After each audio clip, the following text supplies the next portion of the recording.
आपने अलजेब्रा में इस तरह के इक्वेशंस बहुत यूज़ किए हैं जहाँ पर ऐसे दो टर्म्स होते हैं और दो टर्म्स का कोई एक पावर रहता है, जैसे टू द पावर 2 या टू द पावर 3। तो देखिए, इस तरह के एक्सप्रेशन को बाइनोमियल कहा जाता है। बाई मतलब दो और नोमियल इज़ रिलेटेड टू टर्म।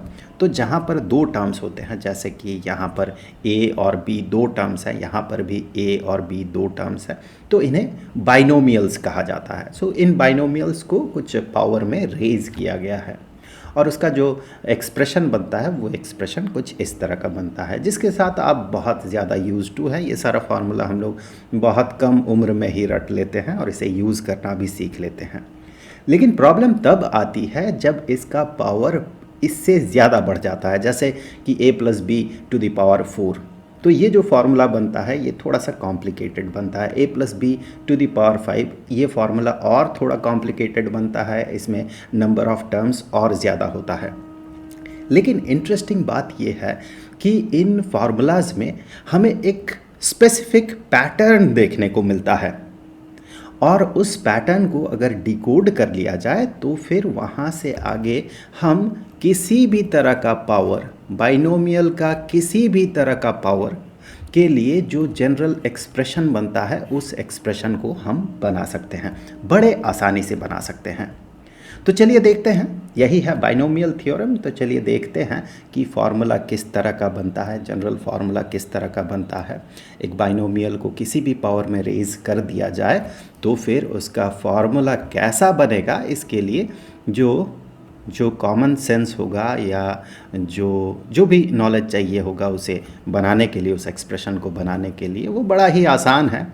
अगर आप पैटर्न ढूंढ ले तो वो बड़ा ही आसान है। तो चलिए सबसे पहले पैटर्न ढूंढना है तो शुरुआत से शुरू करते हैं। सबसे पहले इसके पावर को 0 बनाते हैं। अब देखिए, कोई भी नंबर टू द पावर 0 उसका वैल्यू होता है 1, एक्सेप्ट कि a + b ये खुद 0 ना बन जाए, क्योंकि 0 to the power 0 is undefined. So a + b अगर 0 ना हो, कोई भी नंबर हो, तो उसका पावर को अगर 0 में रेज किया जाए, मतलब उसका टू द पावर 0 किया जाए, तो वो 1 होता है। अब आते हैं इसके नेक्स्ट टर्म में, a + b to the power 1, obviously that is equal to a + b। अब आते हैं a + b होल स्क्वायर। हमें पता है ये कितना होता है, लेकिन यहाँ हम मल्टीप्लाई करके पैटर्न ढूंढने वाले हैं। सो a + b होल स्क्वायर मतलब इसके साथ, a + b के साथ a + b मल्टीप्लाई कर देना है हमें। सो a + b के साथ a + b को हम मल्टीप्लाई करेंगे तो a into a is a² plus a into b is ab plus b into a is ab plus b into b is b²।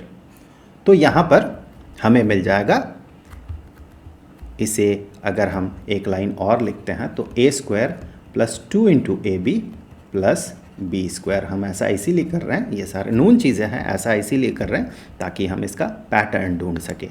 So a² plus 2ab plus b²। अब आते हैं a + b whole cube, a + b whole cube and that is equal to इसके साथ, मतलब इसके साथ a + b को हमें मल्टीप्लाई करना होगा। सो इसके साथ हम कर देंगे a + b को मल्टीप्लाई, तो a into a² is a³ plus a into 2ab is 2a² plus a into b² is ab²। अब b into a² is a² plus b into 2ab is 2ab² plus b into b² is b³ उसे हम ऐसे भी लिख सकते हैं a³ plus इसके साथ इसे ऐड कर दें तो 3a² प्लस यहाँ से इसके साथ इसे ऐड कर दें तो 3ab² प्लस यहाँ पर बचा हुआ b³ उसे एक बार यहाँ पर लिख लेते हैं, a³ plus 3a² plus 3ab² plus b³। अब आगे बढ़ने से पहले और भी आगे हम बढ़ सकते थे, लेकिन इसी से हम पैटर्न ढूंढने की कोशिश करेंगे। सबसे पहले आप देखें यहाँ पर कोएफिशिएंट्स को देखें। कोएफिशिएंट मतलब किसी भी टर्म के साथ मल्टीप्लाइड जो न्यूमेरिक वैल्यू है, जैसे कि इस टर्म के साथ मल्टीप्लाइड जो न्यूमेरिक वैल्यू है वो 2 है, तो 2 इस टर्म का कोएफिशिएंट हो गया। इस टर्म में जो नंबर मल्टीप्लाइड है वो 3 है, तो इसका कोएफिशिएंट 3 हो गया। तो कोएफिशिएंट्स को सबसे पहले देखते हैं। तो यहाँ पर तो 1 है, मतलब इसमें कोई वेरिएबल एग्जिस्ट नहीं कर रहा, तो ये 1 इसका कोएफिशिएंट ही है, सिर्फ कोएफिशिएंट ही एग्जिस्ट कर रहा है। यहाँ पर a और b है, कोएफिशिएंट कुछ दिख नहीं रहा है। जब यहाँ पर कोई नंबर नहीं रहता है तो बाय डिफ़ॉल्ट इसका मतलब होता है 1। चलिए मैं थोड़ा सा कलर चेंज कर दूँ तो ये कॉन्ट्रास्ट में आएगा, बेहतर दिखेगा आपको। अब यहाँ पर भी a स्क्वायर के साथ हम 1 मल्टीप्लाई कर देते हैं, तो ये 1 कोएफिशिएंट हो गया, और यहाँ पर 1, और इस 2 के लिए मैं कलर को चेंज कर देता हूँ। यहाँ पर भी 1 है, और यहाँ पर भी 1 है, और यहाँ पर इस 2 को मैं थोड़ी देर बाद लिख रहा हूँ। यहाँ 3 जो है, 3 के लिए कलर चेंज कर देता हूँ। सो ये 2 था यहाँ पर, ये 3 और ये 3। अब यहाँ पर ये जो कोएफिशिएंट्स हैं, सबसे पहले कोएफिशिएंट का पैटर्न ढूंढने के लिए हम इन कोएफिशिएंट्स को यहाँ पर लिख लेते हैं, इस जगह पे लिख लेते हैं। सो सबसे पहले 1, यहाँ पर ये वाला कोएफिशिएंट 1, फिर 1 और 1 पैटर्न ढूंढने वाले हैं, 1 और 1, फिर 1 2 1 इस तरह से लिखे, 1 2 1, फिर 1 3 3 1, सो 1 3 3 1। यहाँ पर देखिए एक इंटरेस्टिंग चीज़ आपको दिखेगा। शुरुआत 1 से हो रही है, क्योंकि anything to the power 0 except for 0, anything to the power 0 is equal to 1, इसीलिए 1 से शुरुआत हो रही है। अगले लाइन के जो टर्म्स हैं उन टर्म्स को देखें। सबसे पहले तो देखिए हर लाइन में नंबर ऑफ़ टर्म्स एक इंक्रीज़ कर रहा है। यहाँ पर 1 टर्म है, यहाँ पर 2 नंबर्स है, यहाँ पर 3 नंबर्स है, यहाँ पर 4 नंबर्स है। इसका मतलब ये भी है कि जब हम बाइनोमियल को पावर में रेज़ करते हैं, तो जब पावर टू द पावर में 0 रहता है, मतलब टू द पावर 0 होता है, तो सिर्फ एक टर्म एग्जिस्ट करता है। जब टू द पावर 1 होता है तो 2 टर्म्स एग्जिस्ट करता है। जब टू द पावर 2 होता है तो 3 टर्म्स एग्जिस्ट करता है, और जैसे ही हम इसे थर्ड पावर में रेज करते हैं तो 4 टर्म्स एग्जिस्ट करता है। उसी तरह से फोर्थ पावर में 5 टर्म, फिफ्थ पावर में 6 टर्म एग्जिस्ट करेगा। मतलब इसे अगर हम n कहें तो नंबर ऑफ़ टर्म्स इसके एक्सपेंशन में, इसे इसका एक्सपैंडेड फॉर्म कहा जाता है, इसके एक्सपेंशन में नंबर ऑफ़ टर्म्स होगा n+1। वही चीज़ यहाँ पर भी दिख रहा है आपको, हर एक लाइन में नंबर ऑफ़ टर्म्स एक एक इंक्रीज़ कर रहा है। अब आप देखिए जो सेकंड रो है, सेकंड रो में ये 2 नंबर्स कैसे आ रहा है, इसके लिए आपको इसके ऊपर वाले रो को देखना होगा। इसके ऊपर वाले रो में यहाँ पर 1 है। सबसे पहले आप इसे देखिए, इसके ऊपर वाले रो में यहाँ पर 1 है, इस तरफ दाहिनी तरफ 1 है, और बाईं तरफ कुछ नहीं है, कुछ नहीं को 0 मान सकते हैं आप। तो 0 + 1 = 1, इस तरीके से ये 1 बना। और इस 1 को अगर आप देखें तो इसके ऊपर बाईं तरफ 1 है और दाहिनी तरफ कुछ नहीं है, मतलब 0 है। तो 1, ये वाला 1 + 0 = 1, वही वाला 1 यहाँ पर आपको दिख रहा है। अगले लाइन में आप देखें यहाँ पर 1 है, उसी लॉजिक से 1 बना, यहाँ पर 0 है तो 0 + 1 = 1। इस 2 को देखिए, ये 2 कैसे आया, इसके ऊपर बाईं तरफ 1 है, दाहिनी तरफ 1 है, 1 + 1 = 2। और यहाँ पर देखिए ये 1 आया, यहाँ से 1 और यहाँ से 0, कुछ नहीं मतलब 0, सो 1 + 0 = 1। ये भी उसी तरह से 1 आया। इस 3 को आप देखें, इसके ऊपर बाईं तरफ 1, दाहिनी तरफ 2, मतलब 2 + 1 = 3। इस 3 को देखें, ऊपर बाईं तरफ 2, दाहिनी तरफ 1, तो 2 + 1 = 3। तो इस तरह से ये सारे नंबर्स जो है इस तरह से बनता है। और यही मैजिकली, यही जब हम बाइनोमियल को पावर में रेज करते हैं तो यही इनका कोएफिशिएंट्स भी बनता है। इसे पास्कल्स ट्रायंगल कहा जाता है, या फिर इसे उससे भी पहले एक Indian mathematician, ancient Indian mathematician जो कि 3rd और 2nd सेंचुरी BC में जो एग्जिस्ट करते थे, पिंगल नाम के एक मैथमेटिशियन थे, भारतीय प्राचीन गणितज्ञ पिंगल। उन्होंने ये काम किया था, ये वाला इस तरह का ट्रायंगुलर फॉर्म में इस तरह का नंबर का ट्रायंगल उन्होंने बनाया था। तो इसे उन्होंने नाम दिया था मेरु प्रस्तरा। इसे उन्होंने नाम दिया था मेरु प्रस्तरा और it is done by Indian mathematician Pingala. आगे चल के ब्लेज पास्कल जो है, ब्लेज पास्कल एक बहुत ही बेहतरीन मैथमेटिशियन और फिजिसिस्ट थे। ब्लेज पास्कल ने भी इसे मे बी इंडिपेंडेंटली उन्होंने डिराइव किया था। तो इसे वेस्टर्न वर्ल्ड जो है इसे पास्कल्स ट्रायंगल के नाम से जानता है। Pascal's triangle, Pascal's triangle Blaise Pascal के नाम से पढ़ा ये।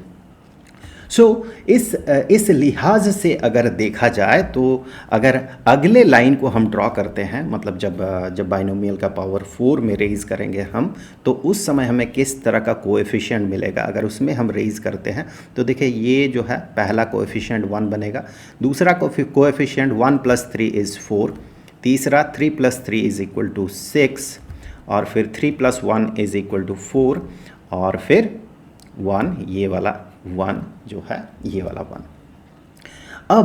अब यहाँ से हमने सबसे पहले कोएफिशिएंट देख लिया। अभी अगर आप देखें कि ये जो है ये पैटर्न फॉलो क्यों होता है, तो फिर आप यहाँ से उस लॉजिक को ढूंढ सकते हैं। आप चाहें तो इसे ढूंढ सकते हैं। जैसे कि अगर आप देखें ये वाला 2 जो है कैसे आया, या फिर ये 3 और ये 3, क्यों ये 3 जो है ये 1 + 2 के बराबर है, ये 3, ये वाला 2 और ये वाला 1 दोनों को जोड़ने से ये 3 क्यों आ रहा है, या फिर कहें ये वाला जो 2 है, ये वाला 2 ये 1 + 1 के बराबर क्यों आता है। तो उसके लिए आपको वापस इस जगह पे जाना होगा।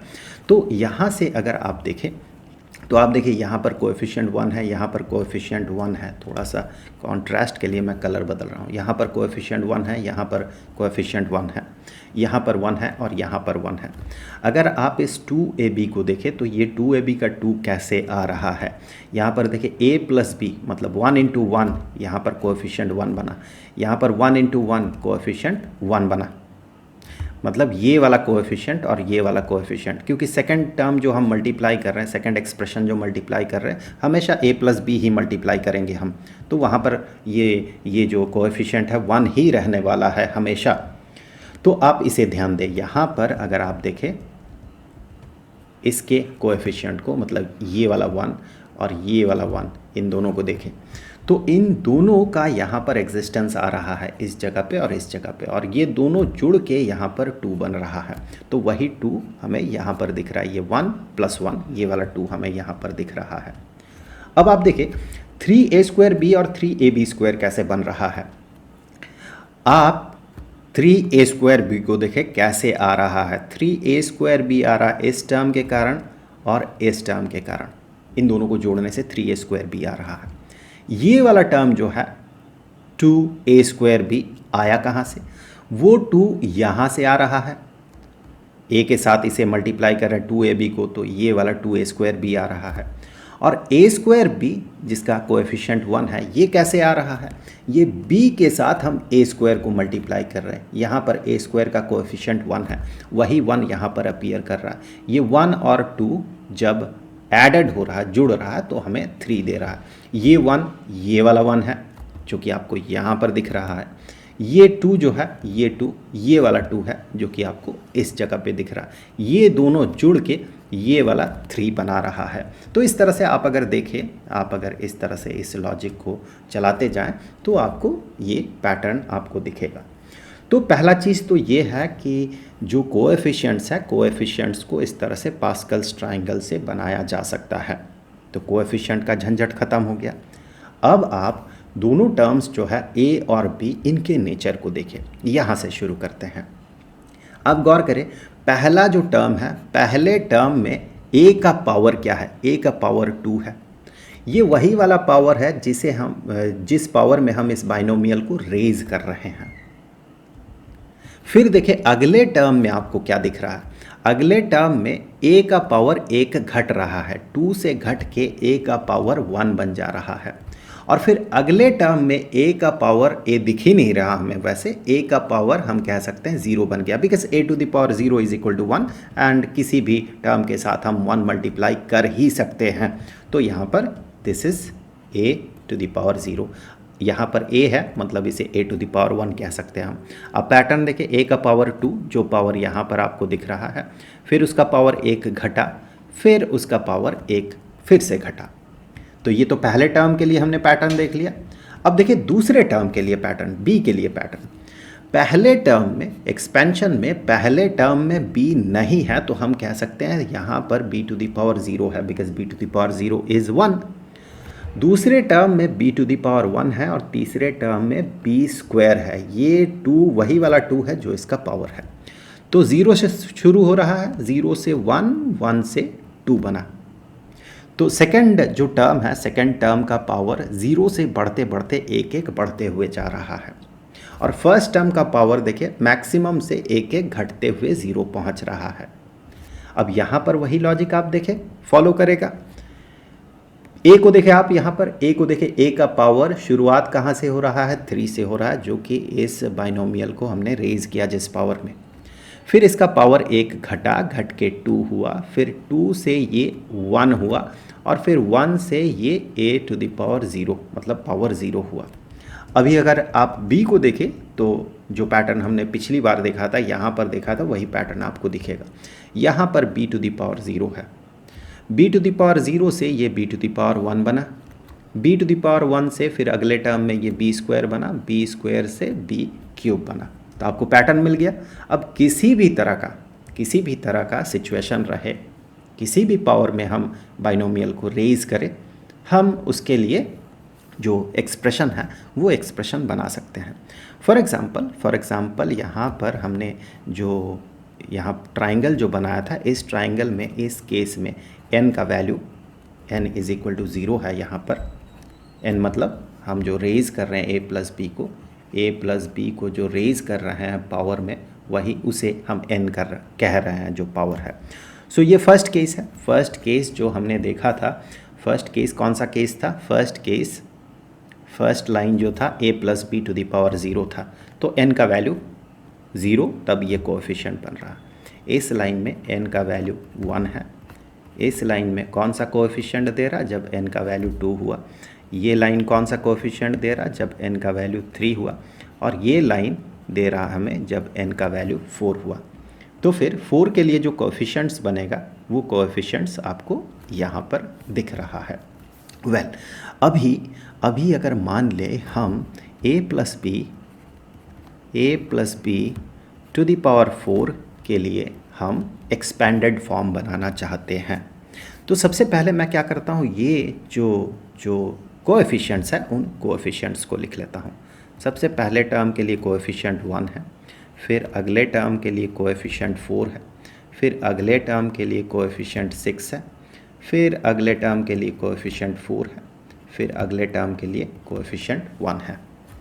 अब यहाँ पर टर्म्स को देखते हैं। टर्म्स सबसे पहले a से शुरू करना होगा हमें, तो a का पावर किससे शुरू करेंगे हम, a का पावर 4 से शुरू करेंगे।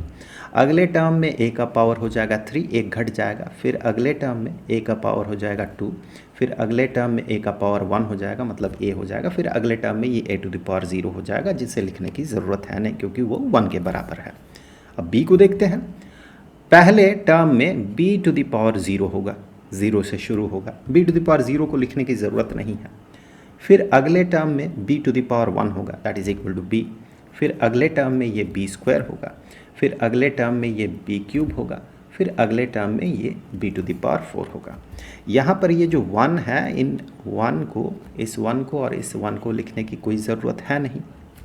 तो ये जो है ये हमें फार्मूला मिल गया, जनरल फार्मूला हमें यहाँ पर मिल गया, a plus B to the power 4 के लिए फार्मूला। अब यहाँ पर ये जो कोएफिशिएंट्स हैं, इन कोएफिशिएंट्स को हमने पास्कल्स ट्रायंगल से डिराइव किया है। पास्कल्स ट्रायंगल का जो फार्मूला है या फिर मेरू प्रस्थ तरह से हमने इसे डिराइव किया है।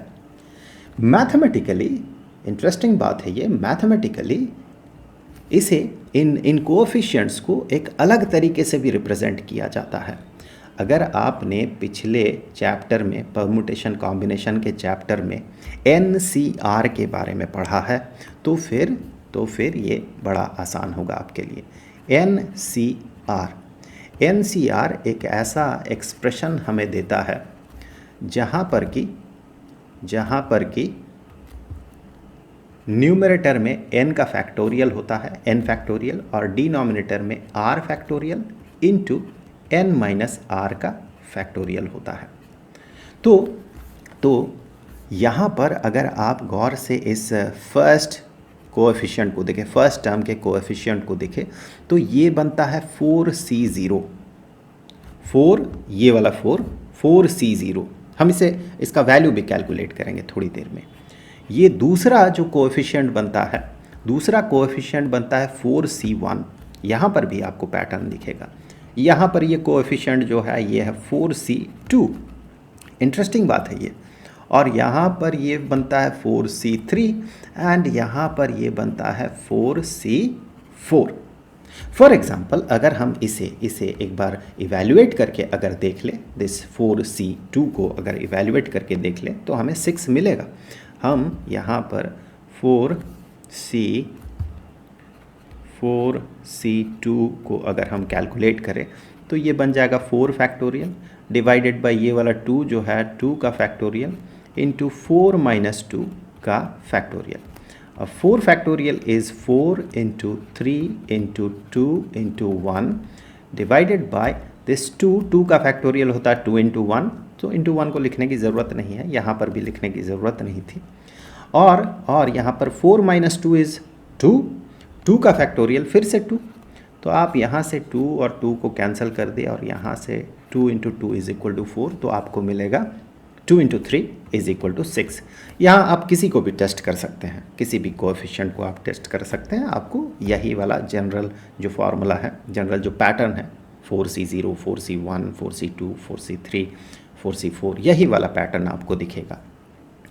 अब ये जो जनरलाइज फॉर्म है, इस जनरलाइज्ड फॉर्म से हम a plus B to the power 5 इसे हम यहाँ पर विदाउट यूजिंग पास्कल्स ट्रायंगल हम इस सेंस में 4C0 इस तरह के सेंस में NCR कोएफिशिएंट के जगह पे हम NCR यूज़ करेंगे और हम a plus B to the power 5 इसे हम क्या करेंगे, अब इसके लिए जनरल फॉर्म बनाएंगे। तो सबसे पहले देखिए कोएफिशिएंट जो है, पहला कोएफिशिएंट 1 ही बनेगा हमेशा, बिकॉज NC0, n कोई भी इंटीजर हो, NC0 is always 1 and last coefficient which becomes NCN, last coefficient यहाँ पर ये हमेशा, जैसे कि इस केस में 4C4 बना, 5th पावर में ये 5C5 बनेगा, 6th पावर में ये 6C6 बनेगा, हमेशा NCN भी 1 के ही बराबर होता है। तो पहला कोएफिशिएंट 1 के बराबर ही होगा, हमेशा 1 के बराबर होगा। फिर भी हम इसे लिख ही लेते हैं। So the first coefficient is 5, ये पावर जो है, जैसे कि यहाँ पर पावर 4 था तो यहाँ 4C0 से शुरू हो रहा था, यहाँ पर पावर 5 है तो 5C0 पहला कोएफिशिएंट हो गया। दूसरा कोएफिशिएंट जो होगा ये 5C1 होगा। तीसरा कोएफिशिएंट जो होगा ये 5C2 होगा। कितने टर्म्स मिलने वाले हैं हमें यहाँ पर टू दी पावर 5 है तो 6 टर्म्स मिलने वाले हैं। और फिर अगला कोएफिशिएंट होगा 5C3, फिर अगला कोएफिशिएंट जो होगा ये होगा 5C4 और फिर अगला जो कोएफिशिएंट होगा ये होगा 5C5। ए का पावर को देखें, ए का पावर जो है यहाँ पर, ए का पावर सबसे पहले 5 होगा, ए टू द पावर 5, मैं दूसरा ही कलर यूज़ करूँ। सो ए का जो पावर होगा, ए का पावर होगा 5 पहला, फिर यहाँ से हो जाएगा ए टू द पावर 4, फिर यहाँ हो जाएगा ए टू द पावर 3, फिर ए स्क्वायर, फिर हो जाएगा ए और यहाँ पर ए टू द पावर 0। बी के पावर को देखें तो यहाँ बी टू द पावर 0 लिखने की ज़रूरत नहीं है, यहाँ पर बी टू द पावर 1, यहाँ पर बी स्क्वायर, यहाँ पर बी क्यूब और यहाँ पर बी टू द पावर 4 और यहाँ पर बी टू द पावर 5। तो हमने जनरल यहाँ पर फॉर्मूला बना लिया। तो ये जो कोएफिशिएंट्स है, अगर आप इस तरह के फार्मूला को यूज़ करते हुए, ऐसा फार्मूला यूज़ करते हुए आप अगर कोएफिशिएंट्स को डिराइव करना चाहते हैं तो आप कोएफिशिएंट डिराइव कर सकते हैं। और अगर आप इस तरह के पास्कल्स ट्रायंगल को यूज़ करना चाहते हैं तो पहला कोएफिशिएंट 1, दूसरा कोएफिशिएंट 1 + 4 = 5, फिर 4 + 6 = 10, फिर 6 + 4 = 10, 4 + 1 = 5, एंड देन एट लास्ट जो, चलिए मैं इसे थोड़ा सा यहाँ से थोड़ा सा शिफ्ट कर लेता हूँ, मूव कर लेता हूँ इसे ऐसे, और यहाँ पर जो लास्ट कोएफिशिएंट बनेगा ये 1 बनेगा। मतलब ये जो है ये 1 हुआ, ये जो है ये 5 बनेगा, ये जो है ये 10 बनेगा, ये भी 10 बनेगा, और ये जो है ये कोएफिशिएंट 5 बनेगा, और ये वाला कोएफिशिएंट 1 बनेगा। एक बार फिर से टेस्ट कर लेते हैं। अगर हम 5c2 को ही देखें तो 5c2 का जो वैल्यू होगा 5c2, क्या ये 10 के बराबर होगा? चलिए चेक करते हैं। तो ये होगा 5 फैक्टोरियल डिवाइडेड बाय ये जो 2 है 2 factorial into 5 - 2 which is equal to 3, उसका फैक्टोरियल। So 5 factorial is 5 × 4 × 3 × 2 × 1। अगर आप एक्सपर्ट हैं तो इतना लिखते नहीं हैं, क्योंकि हमें पता है यहाँ से 3 फैक्टोरियल मिलेगा, तो हम इसे 5 × 4 × 3 फैक्टोरियल लिखते हैं। अगर आप इसके साथ यूज टू है तो आप ये सारी चीज़ें जानते हैं, तो इतना लिखने की ज़रूरत नहीं पड़ती, कम लिखना पड़ता है। यहाँ से देखिए 2 का फैक्टोरियल इज़ 2 × 1, सो 2 × 1 लिख ही देता हूँ। चलिए फिर यहाँ से देखिए 5 - 2 is 3 factorial, so 3 factorial is 3 × 2 × 1। तो आप देखिए यहाँ से 3 × 2 × 1 और 3 × 2 × 1 ये कैंसिल हो गया, बचेगा क्या? ये 2 × 2 is equal to 4, so 5 × 2 is equal to 10, और वही वाला 10 हमें यहाँ पर दिख रहा विच इज़ इक्वल टू 5c2। तो इस तरह से हम जनरल फार्मूला किसी भी पावर के लिए बना सकते हैं। कोएफिशिएंट को हम डिराइव कर सकते हैं, चाहे तो पास्कल्स ट्रायंगल से डिराइव कर सकते हैं, या उस तरीके से डिराइव कर सकते हैं, या फिर हम इस तरह से जो NCR का फार्मूला है उसे यूज़ करते हुए हम उसे डिराइव कर सकते हैं।